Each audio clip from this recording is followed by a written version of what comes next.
What's up, scrubs? It is I, Life Lost in Rewind, and this is going to be a channel overhaul, formerly known as Tesla Mouse, but now this is Life Lost in Rewind's channel, and this is going to be based on the Yu-Gi-Oh TCG. You will not really see any Pokemon videos, many Pokemon videos anyways, if any at all, but it's going to be mostly Yu-Gi-Oh TCG and variety gaming. So, with that being in mind, let's get on with the first official Yu-Gi-Oh TCG video of this channel change, and that is my deck profile from the Philadelphia Regional Qualifier that happened over a week ago on April 7th, 2018. Now, I ran Trickstar and competed in a 633-person regional in Philadelphia, Pennsylvania. The reason why I picked Trickstar is because it's a deck that I've been using all format ever since the ban list hit. I pretty much had most of the stuff prior to the ban list coming out, and once the ban list came out and didn't hit Trickstars, I decided to finish it off by getting the remaining cards, which was basically like 3 Trickstar reincarnations and a Trickstar light stage. I didn't really want to invest in True Draco because I didn't have any of the expensive stuff, and Pendulum Magicians just didn't appeal to me. But with that being in mind, guys, I came out short multiple attempts to qualify for nationals at various regionals and an OTS championship event. However, Philadelphia, Pennsylvania was rather successful. Again, we had 633 people entering, 10 rounds of Swiss, and top 64 got invites to the 2018 Yu-Gi-Oh! National Championship, which is a World Championship qualifier. I will not go over the round-around details. I have the tournament report written out. I just don't have a domain to post it on at the moment. When I figure out where to post it, I will leave a link to that in the description. But I will go over the decks that I face in each round. Now, I prepared heavily for True Draco and Pendulum Magician, and I did not face any Pendulum Magician decks whatsoever. I did face 4 True Draco variants. Round 1, I faced Zephyra Pendulum, which I won against. Round 2, I faced True Draco, Pure True Draco, which I also won against. Round 3 was True Draco Metal Foes, which I won in time. Round 4 was the Mirror Match, which was aka another Trickstar deck, which I lost to in a very close game. Round 5, I lost to Magical Musketeer, True Draco. I got blown back so hard, but shit happens. Round 6, I faced 60 card Invoked, which I won.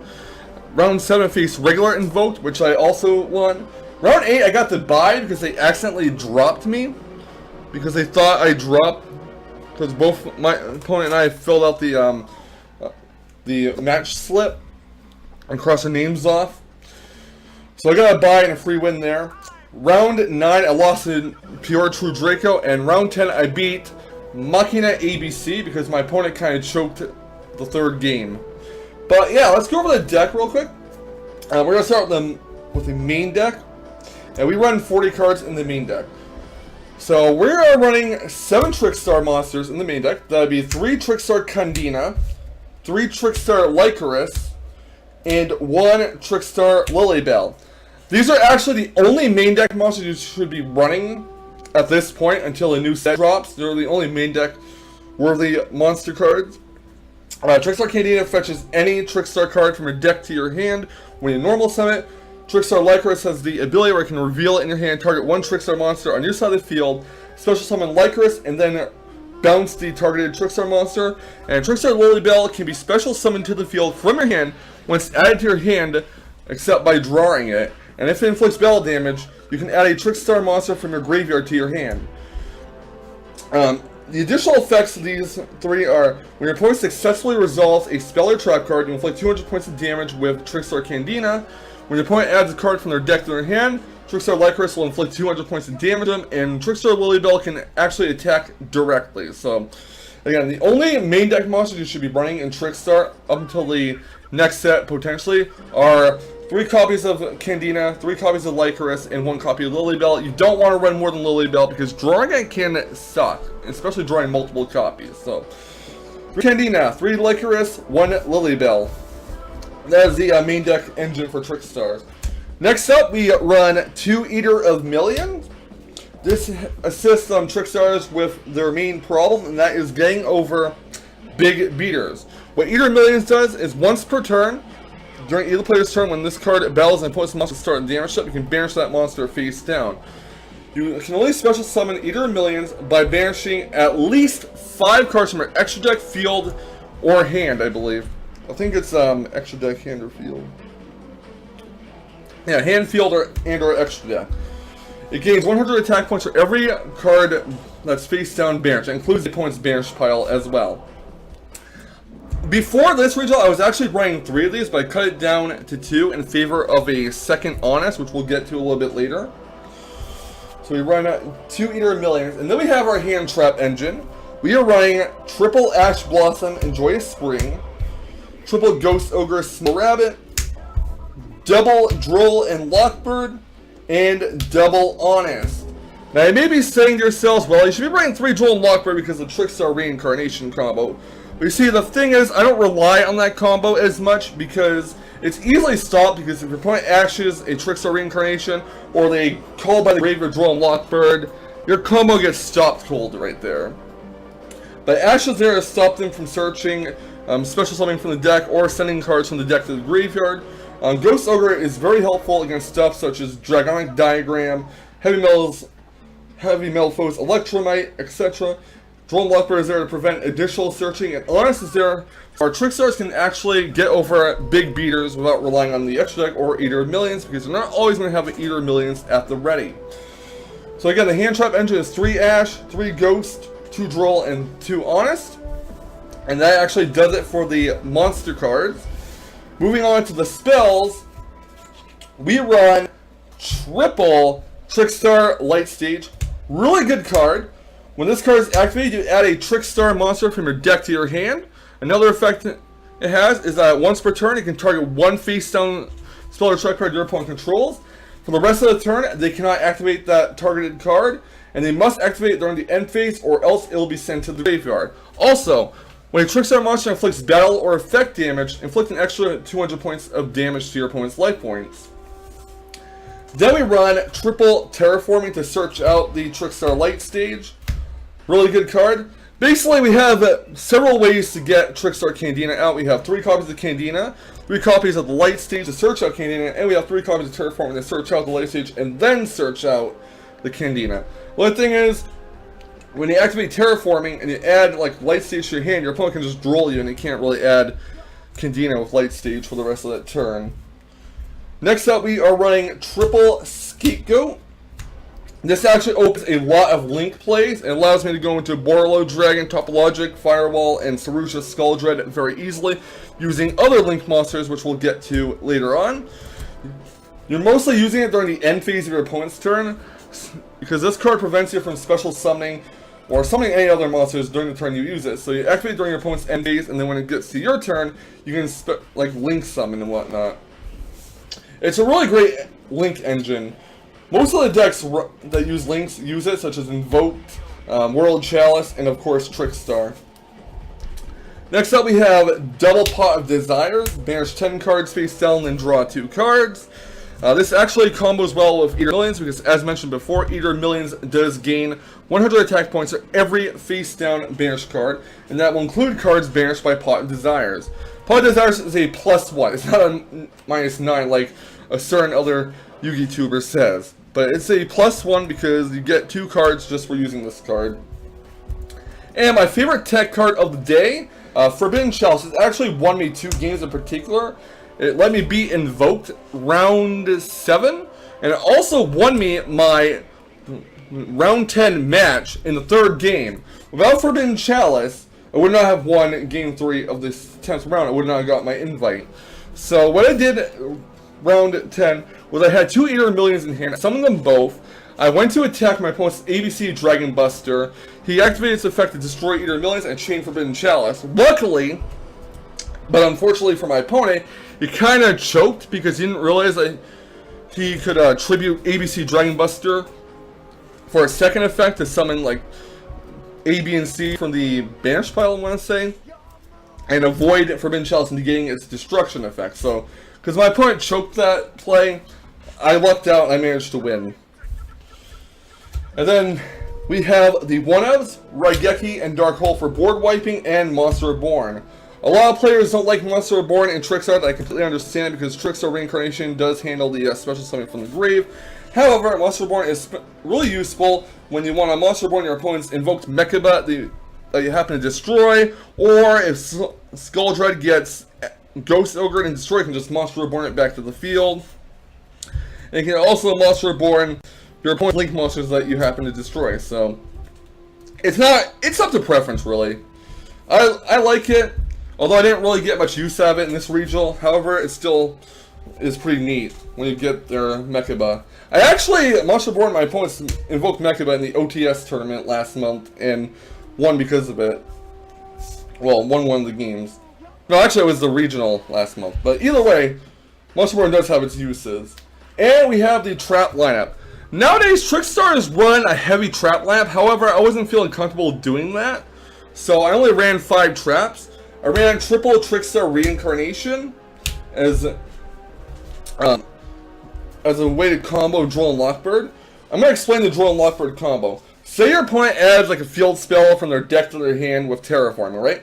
So what you want to do is you want to like chain Trickstar Reincarnation, well activate Trickstar Reincarnation on resolution of the Terraforming or whatever card adds to hand, and then you chain Droll and Lockbird. What Droll and Lockbird does here is it prevents your opponent from adding additional cards from their deck to their hand, and then after Droll and Lockbird resolves, Trickstar Reincarnation's effect kicks in, making them banish their entire hand and allowing them to draw cards, except they won't be able to draw cards due to Droll and Lockbird, and they'll be handless. It's a very dirty combo in Trickstars. It's not something that you want to rely on too much, but it definitely does have its uses. I actually got that combo off twice in the regional.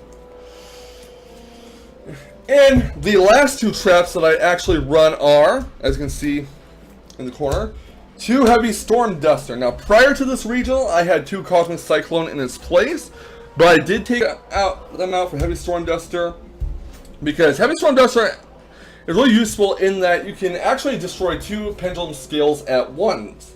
Instead of having to, only get rid of 1 with Cosmic Cyclone, then perhaps the opponent having an additional scale at the ready. If you destroy 2 scales with 1 card, then they're at a severe disadvantage, and they may not be able to go off as easily. It also helps that this card can get through Anti-Spell Fragrance and Imperial Order. If your opponent somehow gets Imperial Order off or Anti-Spell Fragrance off before you have the Cosmic Cyclone in your hand, and you draw a Cosmic Cyclone, you have to wait a turn with Anti-Spell Fragrance to use it, or you just can't use it at all with Imperial Order. So we definitely run Heavy Storm Duster. It's also good against Mech Knights, because what your opponent will probably do is you'll have 2 set cards, I guess. Your opponent will set 2 cards adjacent to them, or, well, across from them, so you can special summon their Mech Knights easily, but when they set, on set, you just flip over the Storm Duster, destroy those 2 cards, and they can't really get their Mech Knights out, so extremely useful trap card there. It did do well for me at the regional. So that is the main deck, 40 cards in the main deck. Let's go on to the side deck. Now, I had 2 ideas for a side deck, and there was a 2-card difference. So I filled out 2 deck lists, and I decided at the regional which one to use. I had originally 3 Ghost Reaper Winter Cherries in the sideboard and 3 Dimensional Barriers, but I cut 1 of each to add 2 Chaos Hunter for the ABC matchup, the Light Sword matchup, and whatnot. Although Chaos Hunter did not really do me any good, but the side deck is 1 Droll and Lockbird. I don't mean 3 because, again, I don't like to rely on the whole Droll and Lockbird Trickstar Reincarnation combo. Like, when I get it off, it's nice, but it's not always important. This is mainly sided in against Pendulum Magicians in the mirror match. Did not help me against Pendulum Magicians because I didn't face Pendulums at all. And actually, this card did help against True Draco, but I didn't side it in. Well, I sided in Game 2 against True Draco and didn't come up. Next up, we have 2 Ghost Reaper and Winter Cherries. If your opponent controls more cards than you send this card to the graveyard, reveal 1 extra deck monster in your extra deck, and your opponent banishes all copies of that extra deck monster from their extra deck.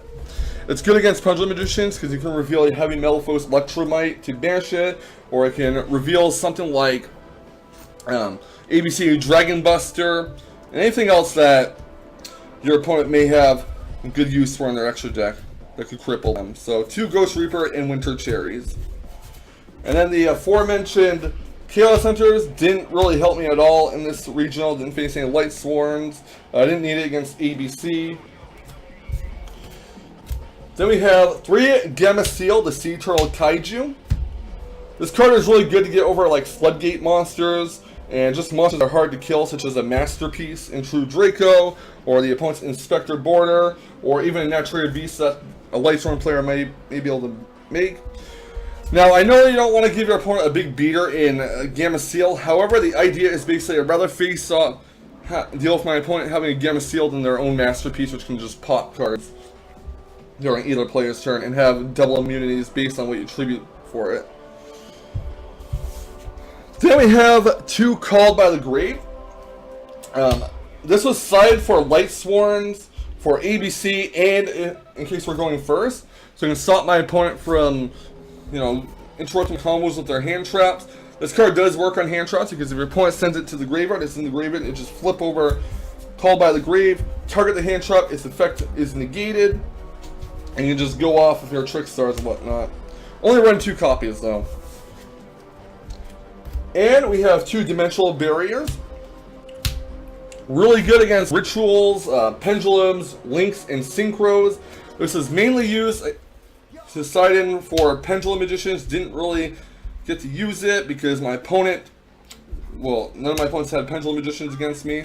This is also really good against Invoke. You activate Invocation, you flip up Dimensional Barrier, call Fusion, they cannot Fusion Summon. So, it's also good, it's really good. It also negates the effects of the declared extra deck monster card type. Like, its effect is, you declare a monster card type, like Ritual, Pendulum, Link, Fusion, or Synchro. Your opponent cannot special summon monsters of that type, and all existing monsters of that types have their effects negated on the field. And last but not least, we have Triple Evenly Match. I sided this against True Draco, sided for Paleo and Pendulum Magician. It actually didn't really help me at all in this regional, but it's good just to have. If you have no cards on your side of the field, during the end of your opponent's battle phase, you can activate it from your hand, and then your opponent banishes cards until they control the same amount of cards as you do. Evenly Match will count as 1 card on the field, so when you have no cards on the field and you're at the end of the battle phase, you activate it and your opponent banishes everything but 1 card on their side of the field. So it's actually a really good card, but again, it didn't really come up for me at the regional. Didn't really help. I mean, I did side against the Magical Musketeer True Draco deck, but I didn't draw it at all, so that kind of sucked. And last but not least, we're going to go over the extra deck. We are running 1 Trickstar Holly Angel. It is the only Trickstar extra deck monster that we run.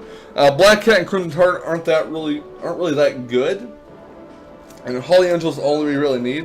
When you special summon a Trickstar monster in a zone that this card points to, you inflict 200 points of damage to your opponent's life points. When a Trickstar monster inflicts damage to the opponent's life points, this card gains attack equal to the damage inflicted. Also, any Trickstar monster that this card points to cannot be destroyed by card effects or battle. Then we have Proxy Dragon for Scapegoat Link Shenanigans. We have the Big 4 Links, Firewall, Saruja Skull Dread, Topologic Bomber Dragon, and Borreload Dragon.